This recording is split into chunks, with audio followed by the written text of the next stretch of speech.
Hey, this is Ryan. In today's video, we're going to talk about one of the most common criticisms that I get on my social media as a basketball trainer. I wanted to touch on this so that I can be more transparent, so that you can understand the why and the purpose behind my basketball curriculum. Let's jump right into it. So, one of the most common criticisms that I get on my social media is, Ryan, why are you so fancy? Why are you doing all these circus act, crazy clown drills? And I don't get it that often, but it happens enough that I want to address this. And it's honestly something that I never hear about when I'm doing an actual workout camp or clinic. And I think it's because I do a better job in person explaining my philosophy, my purpose, and the whys behind my drill skills and curriculum.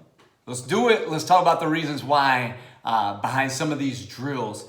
Number one, in my philosophy when I'm teaching and coaching as a trainer is I want to teach more than just basketball skills. So how do we develop humility, patience, persistence, resolve, toughness, work ethic, all those things that go into being a champion, to being successful, all the habits that we got to have, right?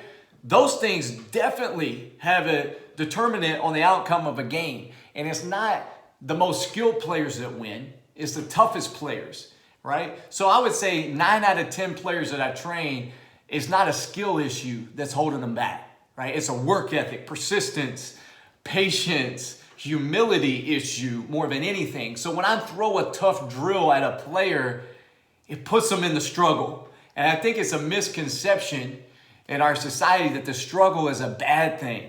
It's not. It's something that should be celebrated. And it should be and is celebrated by champions because they don't want an easy way. They want the hard way. Because what comes with the hard way, what comes with the struggle, is you develop those championship traits, right? You become more humble, all right, in the struggle. You start to refine your work ethic in that struggle. You got to, because it's going to take also some persistence and some perseverance. It's going to take some patience because it doesn't come quick. There's no microwave for success. It's not going to be easy. It's going to be a slow grind, hard work over a long period of time. It might even be boring at times. How do we develop passion unless we're able to go through these things daily? So one component of my training, I want to develop more than just basketball skills. So we have to practice the struggle every day. So some of these challenging drills are one way. We also will spar and do a lot of one-on-one and training there. We're going to push our bodies to the limits in our conditioning. Number 2 on our list, the only motivation that matters is self-motivation. And probably one of the most self-motivated players of all time was Pistol Pete Maravich. He's one of my heroes, and he was one of the most skilled players in the history of basketball as well. I'm very fortunate. I get to work camps with Coach Les Robinson, and Coach Robinson had a great college basketball coaching career. But one of his jobs early on was he was an assistant coach for Pistol Pete's father, Press Maravich. And I've got to get some insight from Coach Robinson. And one thing that he shared with me is how Press would motivate Pete. He would use something called homework basketball. And he would go up to Pete. And Pete looked up to his dad. That was his hero. And he would say, Pete, I'm going to give you this drill. And if you can do this drill, then I'll say you're a player. And that meant everything in the world to Pete. So Pete would work on that drill. He'd spend the whole week trying to master it. He would come back at the end of the week like, Dad, look at this. Check this out. I got it. And his dad would say, that's great. But if you can do, and he brings something out of a toolbox, out of the bag. If you can do this drill, then I'll say you're really a player. Week in, week out, they would grow, they would stretch, they would elevate Pete's game. And he transformed into one of the best players of all time and one of the most legendary workers. He would spend 8 to 10 hours in the day training his game. So how do you build that motivation? Well, that's important to me as a trainer because they're going to spend more hours training away from me than they are with me. So I try to develop that intrinsic motivation. And to me, some of the biggest motivators are if you learn something new or you accomplish something you haven't before. And I've seen that happen in my training career. I've seen players make their first shot, sprint around the gym, give their parents high fives, And you know what they want to do? The moment they achieve that, they want to go back and do it again. They were motivated. They had an accomplishment and they wanted to get back and repeat it and repeat it and repeat it. So I think sometimes as players and as trainers, we go through the mundane, we go through the daily struggle, and it can be boring at times, but we got to fight that boredom. So these drills help to elevate and stretch a player's game, but it also brings them back in. They accomplish something new. They have that challenge, and they're able to stay on that course to greatness. Number 3 in our list, let's talk about a couple analogies and stories. First is musicians. You have classically trained musicians, and you also have your artists, your more jazz musicians. Now, they're both musicians, but they're two totally different worlds.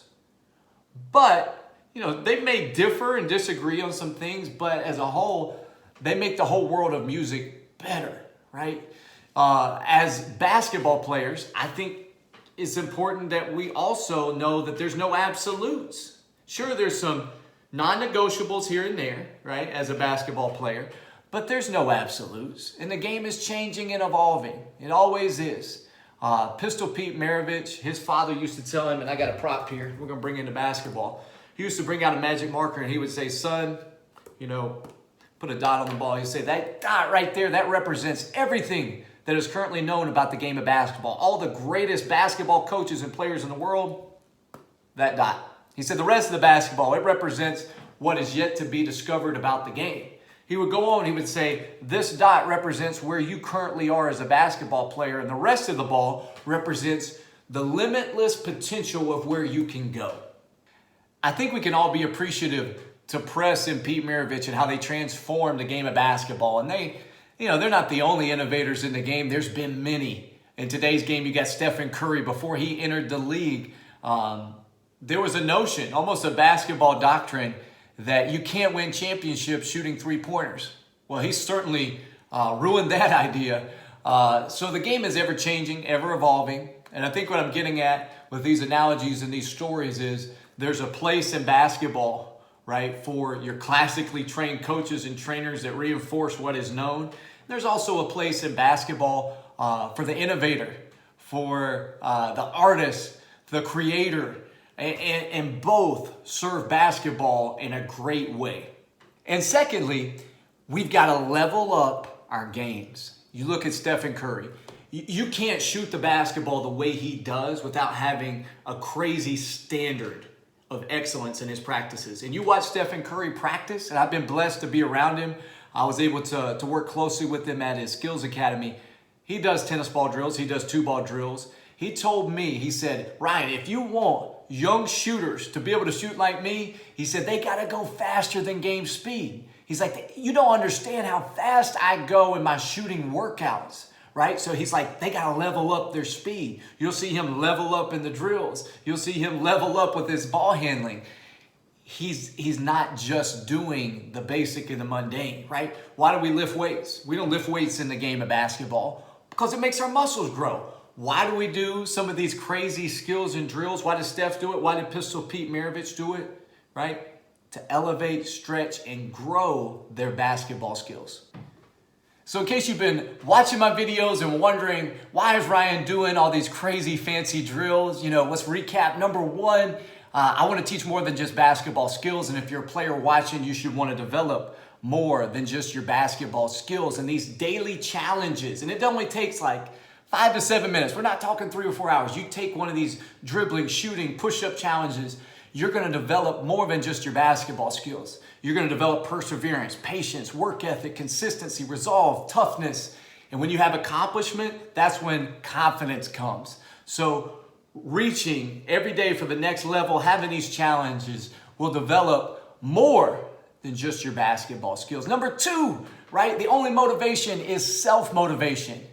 So accomplishing these drills can give you that intrinsic motivation to get back out there, because anytime you learn something new or accomplish something new, right, it increases that motivation.